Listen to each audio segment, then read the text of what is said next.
Welcome from BALFOUR to BREXIT. We are beginning this second afternoon, second and last, with a real star, Prime Minister Blair. Yes. Before we plunge into the great problems of the world, I would like to take this opportunity to thank our host, Motti Schwarz, Director General of Mishkenot Sha'ananim, first of all for organizing all this, you and your staff, and this wonderful venue. It's really been an inspiring place to hold this conference, so thank you from all of us.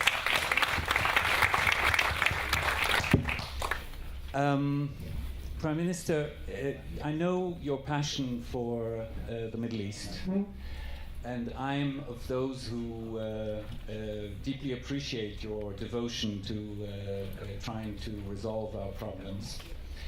The thing is that decades of experience have shown that when we, the general we, start talking about the Middle East, there's not a chance that we will ever get to anything else. So I promise we'll get to talking about the Middle East, but I'd like to take the opportunity of having you here to try and discuss a few broader questions that I think our friends here will enjoy hearing your views about. And I'll start, if I may, with a very broad question that I bring up because I have this personal impression when I travel and meet friends around the world that there's this general feeling of unease about what's going on. There's this feeling, people have a feeling that they don't recognize the world as they were used to it, and they don't know what to make of it. Is it a feeling that you share? Can you explain it? Thank you, Daniel. Jonathan, first of all, let me say it's a real pleasure to be here at Mishkenot Sha'ananim, which Mormon's telling me we can translate roughly as a peaceful dwelling.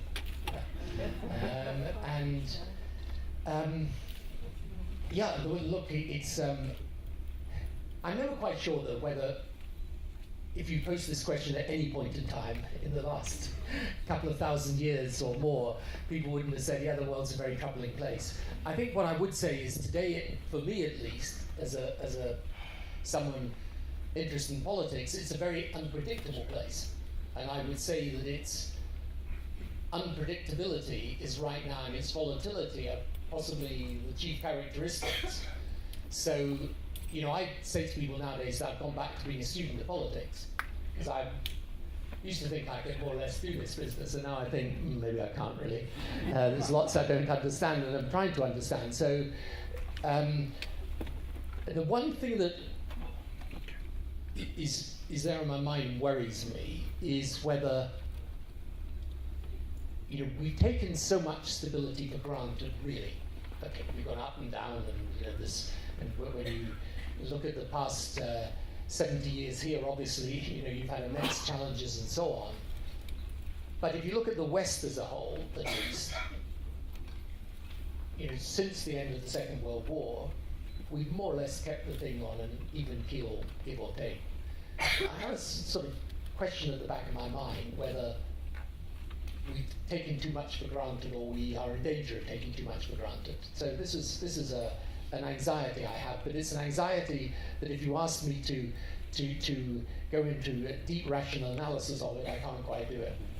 Well, luckily I'm joined by a professional, because when I was asked to interview the Prime Minister, I thought, yeah, that will be fun. And then I thought, why? I'm going to do this all by myself. So I have a professional, Jonathan Friedland, who many of you know and read frequently. And I think you've had the opportunity to interview the Prime Minister Blair in the past. So please. We have done this one or two times, but yeah. The question I wanted to ask, following up exactly what you just said, was in a way about this stability that we took for granted, and how severe in a way you think the threat to that stability is, and the notion that the world order that obtained from 1945 right till now, whether that itself is in peril. Okay, so I think here are two things I definitely see. The politics of the West is more polarized and in a more bitter way than I remember for a long time. So the level of political discourse in the UK, in the United States, other parts of Europe certainly, is less civil. People find it harder to say, okay, I understand your point of view, I disagree. I think social media itself is a revolutionary phenomenon. I think the combination of conventional and social media interacting with each other creates a fragmented media where bits of the media feel that their route to survival is to take a constituency and keep them in a permanent state of anger and grievance, usually against the other constituency. I think that worries me, because democracy democracy rests not just on the form of voting in your government, it rests on a certain spirit, if you like, or sentiment.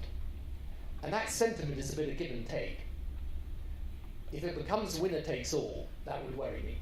And I see in the polarization of the debate something that troubles me and I haven't noticed so much of before.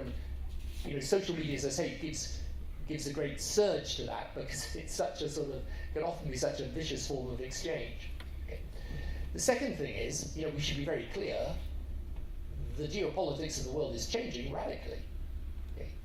And the rise of China is something that when I first became Prime Minister 20 years ago, you would talk about, right? Every speech you have a little section, the rise of China. And you make some anodyne and really rather obvious remarks about the fact that obviously China is on its way up right now. There's no problem in the world that can be solved without China, and China's only going to grow more powerful, and its population is 25 times the size of the UK. So, you've got India coming behind, right? And then you've got other powers, Russia. In time, I think you will quite apart from the United States, obviously, but you've then got other large population countries that are going to be powerful players in the world. Now, here's the thing, for the last several hundred years, the West has really held sway, and the value system of the West has really held sway. But ours is not the only model in the world. I mean, the majority of people don't live in the same type of democratic systems that we do. So, we better think about what it is we're trying to defend and why we're trying to defend it, and realize that if our systems start being rendered either paralyzed or incompetent because of that polarization, you could get to the stage where people prefer a different model. When you were making those speeches and nodding to the rise of China, you would have assumed that US leadership was a constant, that was there. And now, is among the things, in the set of things you're worried about, and you mentioned things were unpredictable, the election of Donald Trump was not predicted by most people. Are you concerned that the US is not a reliable leader in the world in the way it would have been when you were Prime Minister? And in a way, we're sort of moving back to a bipolar model with, again, a confrontation between Russia and the US, something that we thought was gone. Yeah, but I think, yes, I think it is an additional factor. And I think if you're looking at from the European perspective right now, I know we'll get on to the Brexit. Don't worry, yeah. But if you look at it from the European perspective right now, I think the Europeans will have to think very carefully about what is the future of their relationship with the United States. Not in the sense that we won't always be allies and friends and hopefully share the same value system, but if America decides it's going to look after its interests first in a very particular and strong way, that has repercussions for Europe. Now, the relationship between the State of Israel, for example, the US is, I think, is of a different order from any other relationship. I think it will survive whatever comes at it and whatever changes there are politically. But I think for me certainly this is an additional dimension. But I think even before President Trump, I think even with President Obama, there was a sense that America had, post 9/11 and so on and everything that we went through, it decided that it wanted to look after itself, and that's, perfectly understandable. I think with Russia, by the way, look, I think the Russian relationship will just have to be managed as best we can. But as I always say to people, the thing is, whatever disagreements we have with Russia, we also need Russia in order to resolve some of the problems of the world. So, virtually, if you ask me any question about most countries in the world, I can give you an answer. Whenever anyone asks me about Russia, I will say I don't know really. But I know we've got to live with them, so there it is. I'd like to come back to something you just said about social media and democracy. It used to be a premise that the internet and social media were the ultimate tool for democratization. And yet, in the last few years, there's this feeling as if it's turning against democracy, this tool, that it's become the tool of populism, of some anti-democratic events like interference in other countries' election campaigns, radicalization of all sorts of violent movements, etc., etc. So, how do you see this? Yeah, so I think we're going to have to figure it out. I mean, the social media is for good and bad because it gives people a voice. So it's giving people a voice without a voice who need a voice. This is good. It's allowed people to communicate much more easily. This is good. But one of the first lessons you learn in a position of leadership, whether in politics or anywhere else, is that those that shout loudest don't necessarily need or deserve to be heard most. That's not the way social media works, right? The loudest voices are the most predominant. And for the politicians, for the political leaders, it's very difficult. I mean, today in politics, because social media has this capacity to create these vast waves of sentiment, right, which drive through the politics of the country. So what do? Do you get out your surfboard and surf it? Or do you stand there and let the wave break over you? Right, the number of people prepared to do the latter is quite small. And as it goes on, most politicians are working out how they get in a surfboard and surf it. But the trouble is, they can take you to strange places. And one of the most difficult things when you are a political leader again is you've got to work out, you're always going to, hopefully you'll be stepping forward and you'll be maybe trying to lead people forward.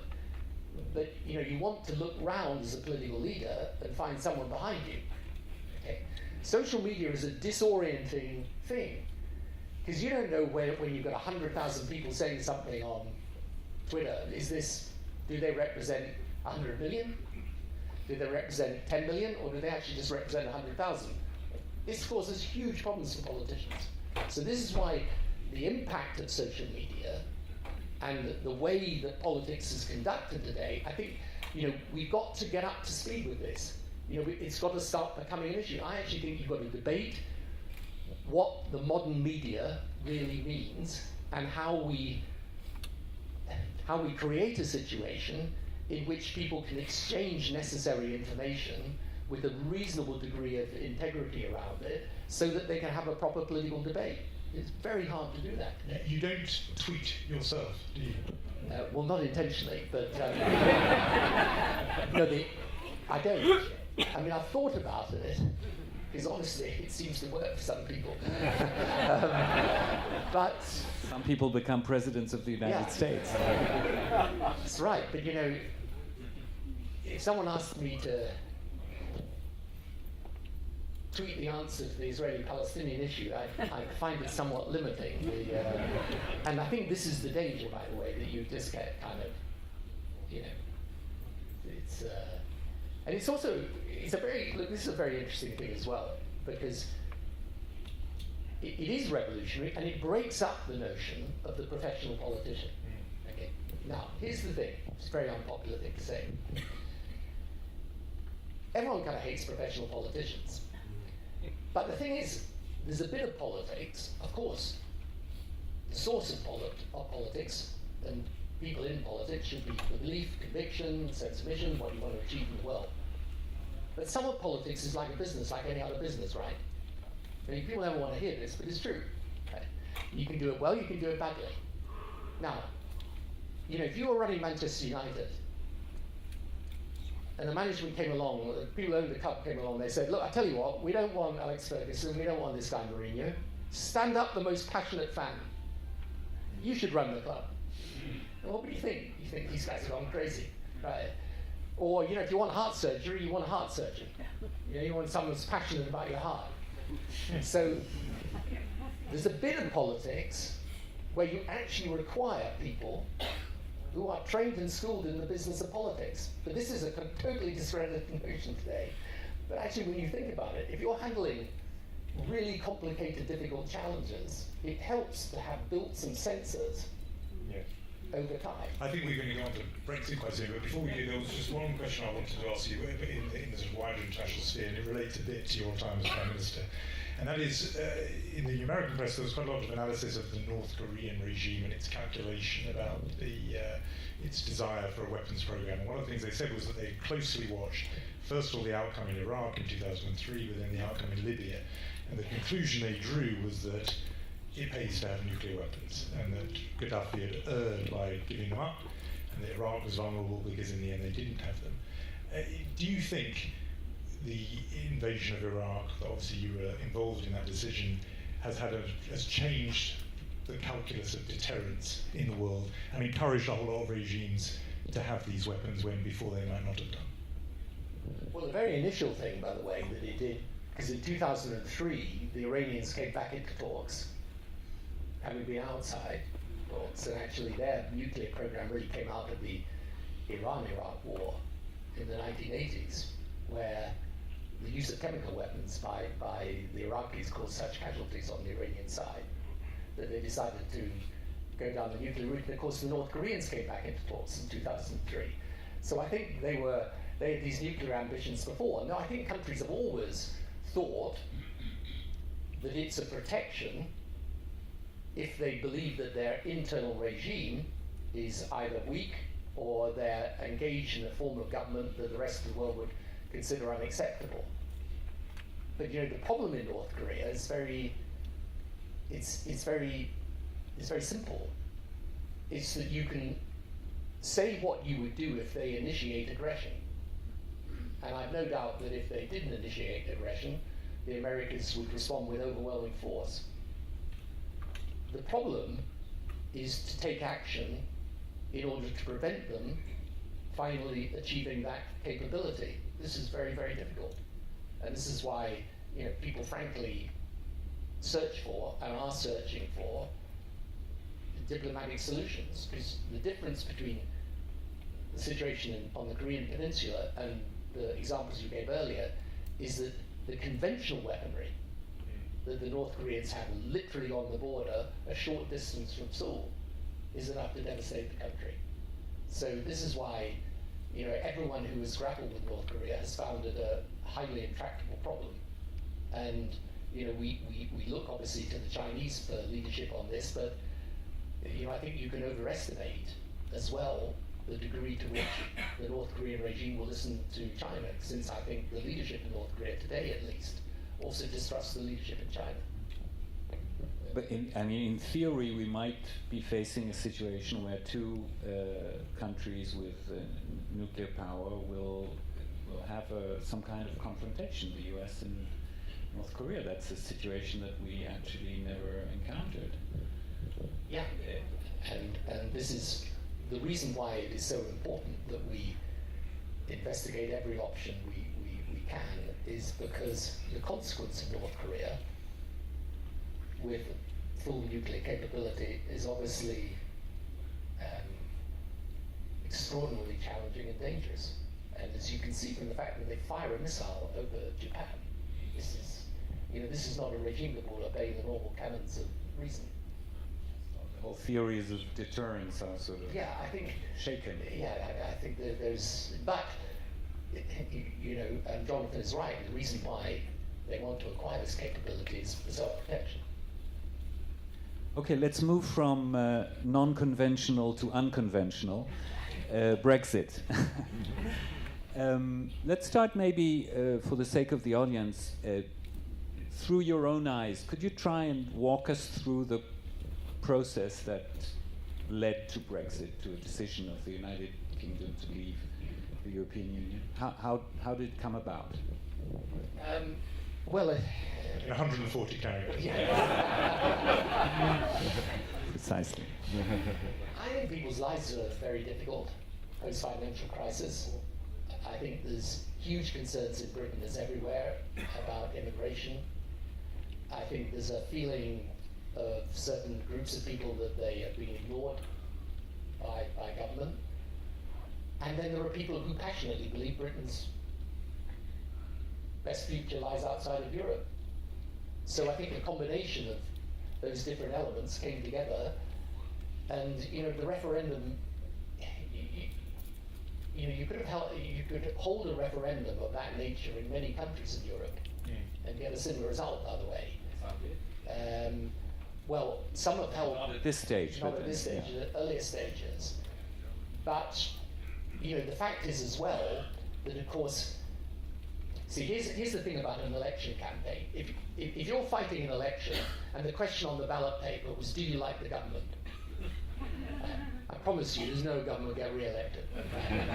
But fortunately, for those of us who have to fight for re-election, it's not. It's, do you like these people or these people? The problem with the Brexit referendum is we don't know what the alternative is yet. And I think what there will be in the UK, I think, but pay no attention to my political predictions now.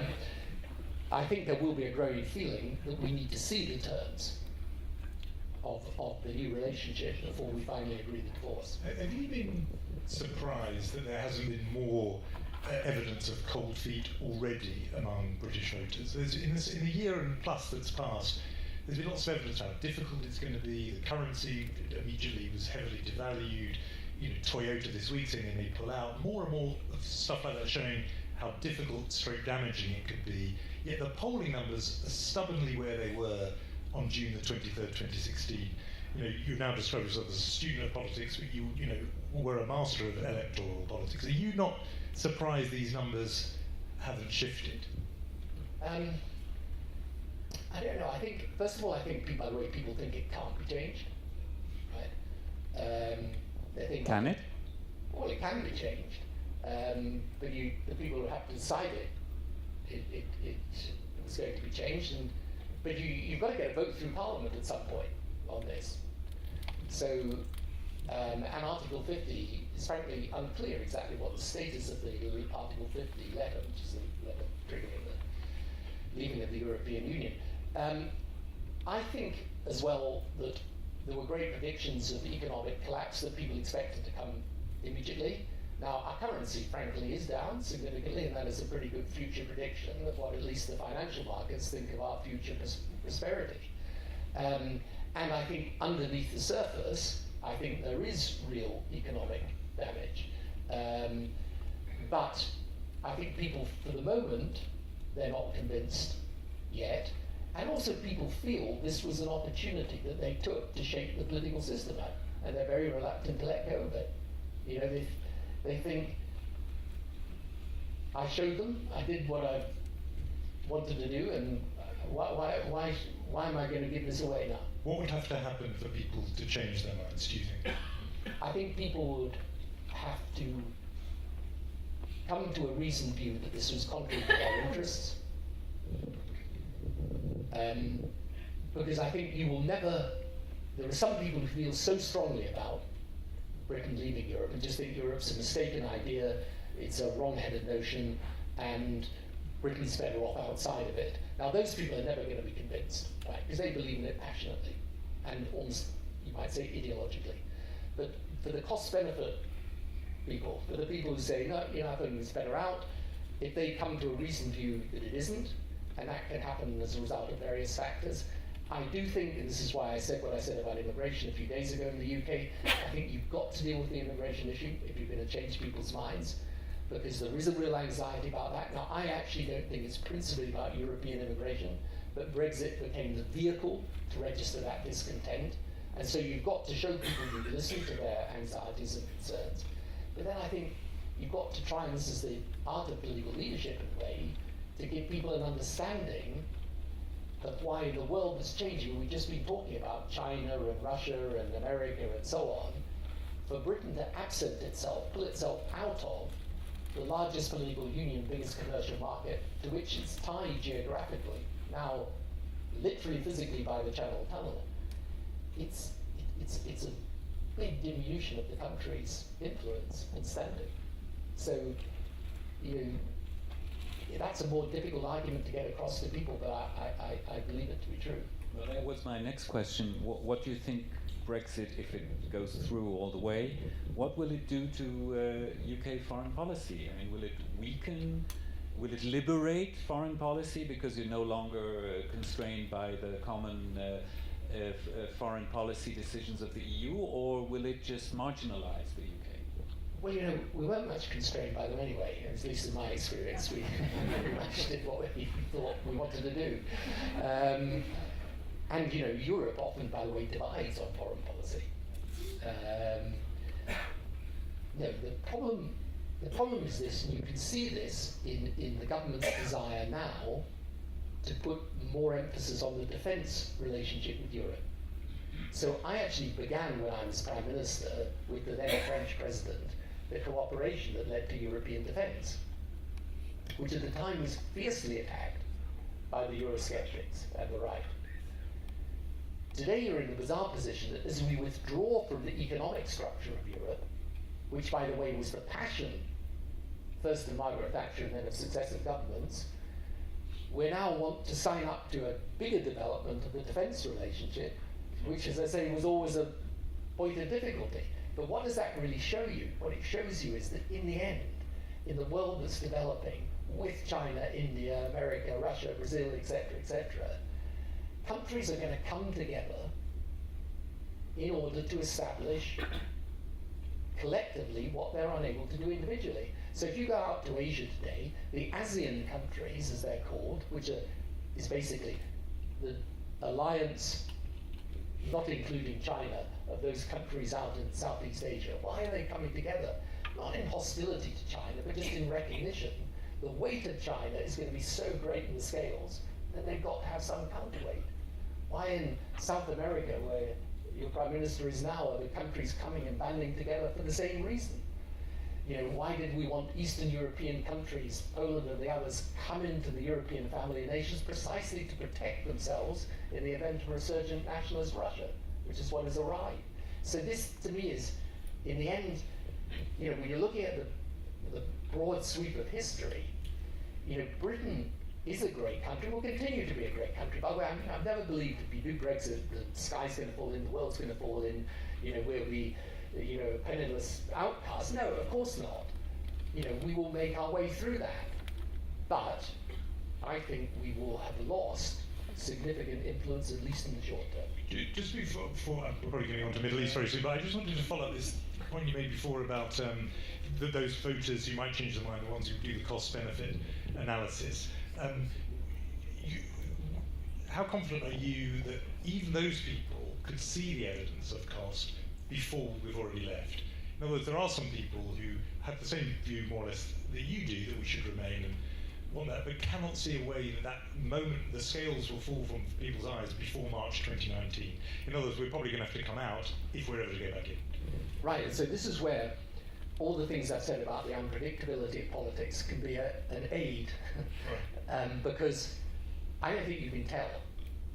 And the key thing to bear in mind is, at some point, if we assume that there will be a vote in Parliament that puts before the people the terms of the new relationship, then the big decision on that is, do you remain part of the single market or not?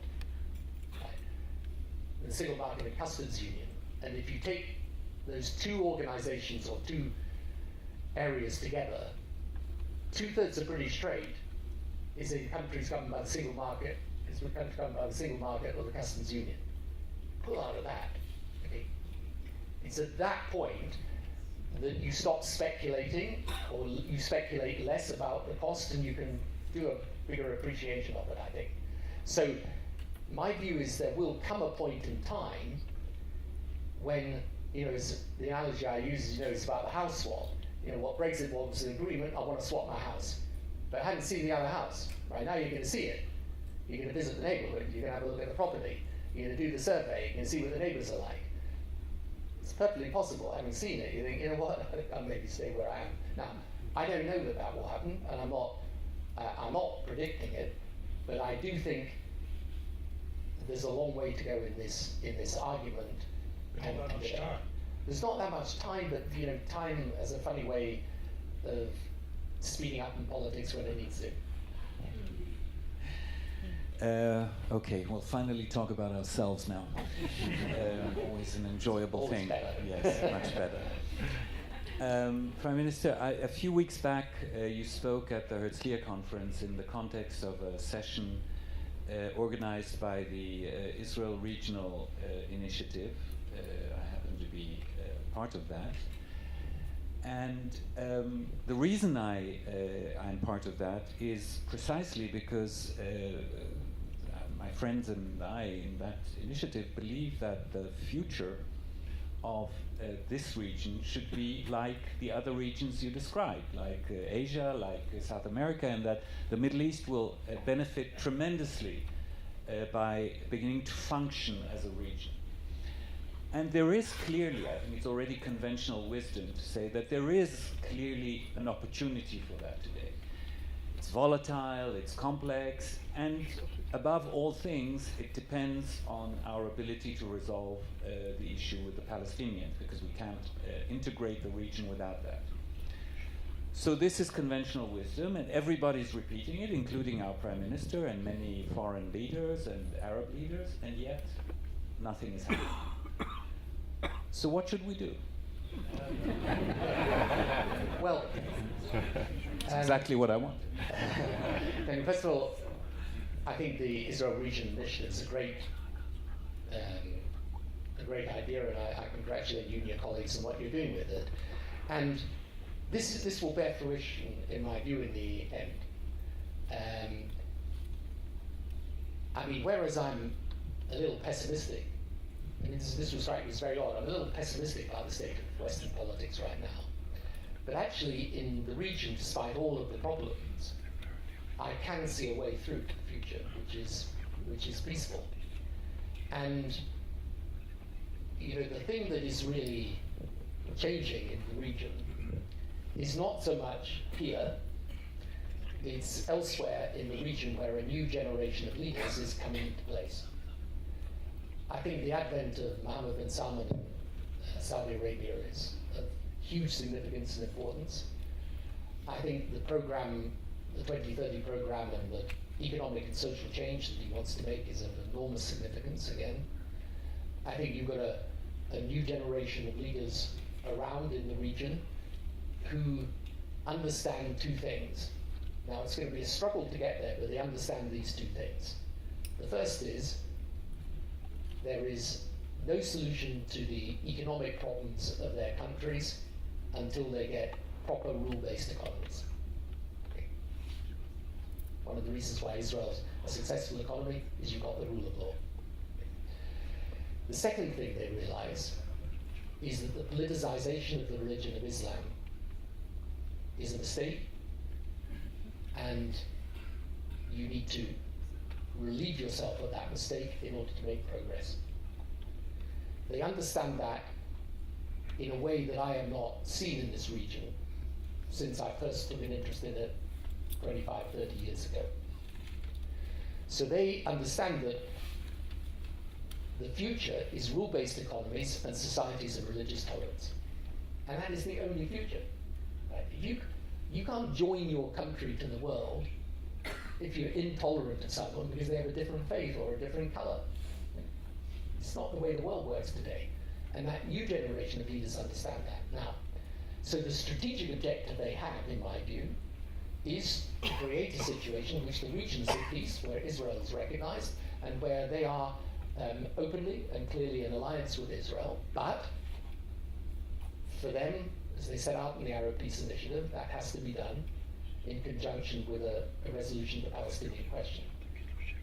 But again, in my view, the difference today is that they are prepared actively to help and support that process, and not simply say, well, you guys go off and sort it and then come back to me when you've done it. So this, I think, is very, very important. See, that is the way you've cast that as grounds for optimism. What people say when they hear that is essentially, where's the beef? Where's the evidence of this? And Daniel's right that the Prime Minister of Israel always talks about this new alliance of Sunni states. And if you saw what I saw behind the scenes, there's great cooperation. And one Israeli journalist I've spoken to says, "Show me, I'll believe this." He says, "when I see even one photograph of even a low-level Gulf official with a low-level Israeli official, then I'll believe it." But still, there is not even that. So, you and he and others have been saying this kind of optimistic message for 2 or 3 years about this new alliance, but where's the evidence of it? Sure, I completely understand that. It's one of these situations where you're obviously engaged in something that has got a lot of different elements to it, where, let's say, there's sometimes an inverse proportion between talking about something and doing it, and therefore I understand why people are skeptical. But I think actually that's not the thing that you should look for first of all, is the photograph. The thing you should look at first of all is, are they starting to make changes in their own country? Right. That's what we should look at first. And I think when you look round the region, you can see these changes happening. And those are the things that in the end are going to create the circumstances where there is a natural alliance, not just of interests, but of basic values. Right? And so I think this is not just about the fact that obviously the Gulf states and Israel have a common worry about Iran, okay, a common worry about Sunni forms of extremism. It's also think what cooperation could do in technology. Think what it could do in culture, right? Think what it could do for the prospects of economic development. Think how powerful it would be if the Middle East region went as one region to America, to Europe, and said, this is the agenda we need delivered. Think how powerful that would be. Okay? So, this is something I think that will, obviously it's going to take time, but I wouldn't have had this conversation when I first did this role, 10 years ago. I just wouldn't have been having this conversation that we've been having the conversation about. And it's an interesting thing to me about the Middle East. One of the things I'm finding, and so just to digress, but I think it's quite an important thing, because I'm obviously seeing the leaders in the region and talking to them, and one of the benefits actually of having got out of the quartet role and doing what I'm doing now, just on my own account, is that I'm able to have conversations where people feel they're having with me, but I haven't got a whole system that's kind of watching me and taking notes and so on. But here's the thing that really interests me. That is the leadership in the region starting to formulate an idea of their history over the last 70, 80 years that does not depend at all on the demonization of Israel, but is rather looking at their own internal problems.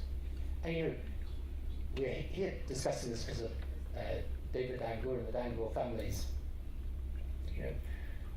commitment to the centre and to UK-Israel relations. But it's a fascinating thing to think that there was that Jewish Iraqi family, doing well, creating great business in Iraq for many years, and then the expulsion of Jewish communities right across the region. Talk to many people today in the region, and they will identify those expulsions which happened in that period of time as a real negative for the development of their countries. Now that again is a conversation I would not even had sort of 10 years ago. It wouldn't have even been a topic of conversation. So what I'm saying is, you can measure this, and there are things I can say and things I can't say, but you can measure it in photographs and summits and so on. But what is interesting to me is the quality and nature of the conversation I'm having in the region, which is different from anything I can remember. when you say that your impression is that these countries are prepared to take a more active role in promoting a solution between Israel and the Palestinians, what exactly do you mean beyond just dangling the benefits in front of the Israelis? Will they somehow put pressure on the Palestinians? Will they take an active mediation role? What kind of form can it take? So I think that's kind of to be decided, but and some of it will be, as it were, giving comfort rather than creating pressure. But you can see even what actually has been happening recently in Gaza over these past weeks.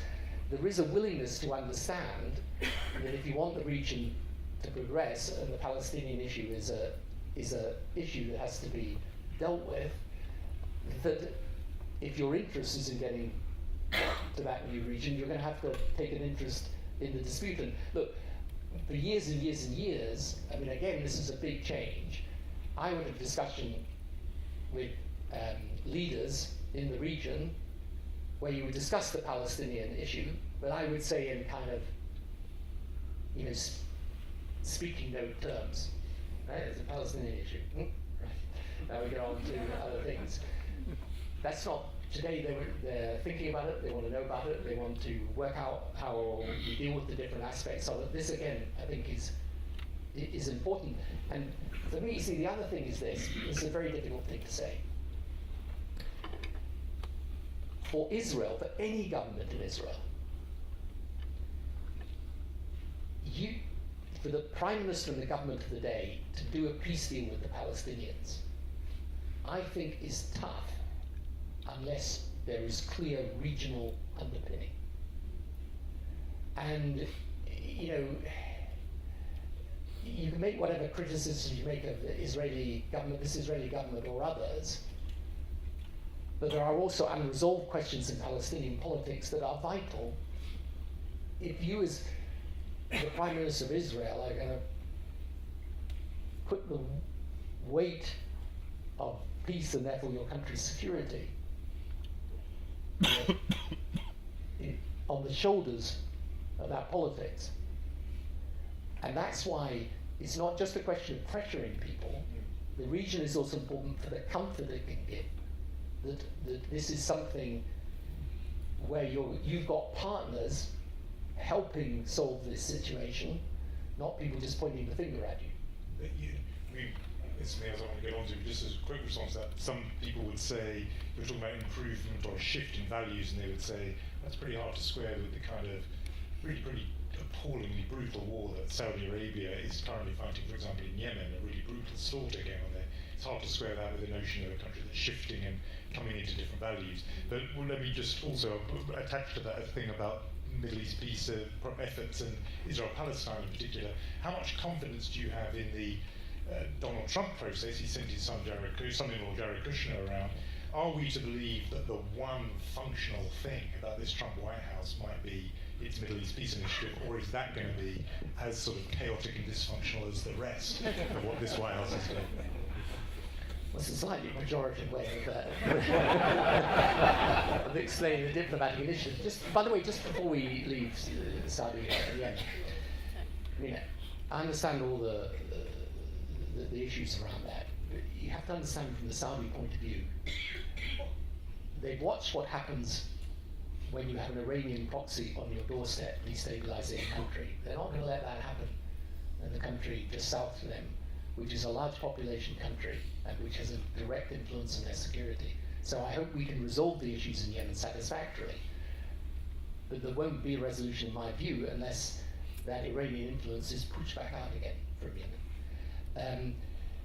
In respect of the... But it's coming at such a terrible cost. Well, this is the problem with warfare. Whereas, so if you can get to the point where you're going to have a resolution of this, and I think there are resolutions that you could happen in Yemen, this would be, of enormous benefit. But you just got to understand how they see this strategically in terms of the balance of power within the broader region. In respect of the peace process now being run from the White House, well, I think we just got to give them a chance and see what they come up with. I do think, because of what I've been saying, I think there are new opportunities today. But I have one very, very, very clear lesson that I take away from, as I say, the 10 years now when I've really, I could talk to you about the peace process and what's happened in the last 10 years for many days, and I won't, but I'll sum it up in one sentence. The problem is not one that arises because you haven't had smart enough negotiators. It's the context that's the problem. If you change the context, you can have the negotiation. You don't mean if you have a less smart negotiator, it might work a bit better. And that the Jared Kushner appointment is a real masterstroke. We can find a few. This is the Guardian coming into this. I feel a little bit. No, look, Jared is perfectly smart, and so is Jason Greenblatt, the negotiator. All I'm saying is that in the end, look, I've lived through the Condi Rice one, the George Mitchell one, the Hillary Clinton one, the John Kerry one. The John Kerry, by the way, was the most immense effort. So they're all very smart people. So it's not because you can't sit around the table with smart enough people. That, in my view, the absolute core of this is to change the context, and then you can have a successful negotiation. This is why the region's important.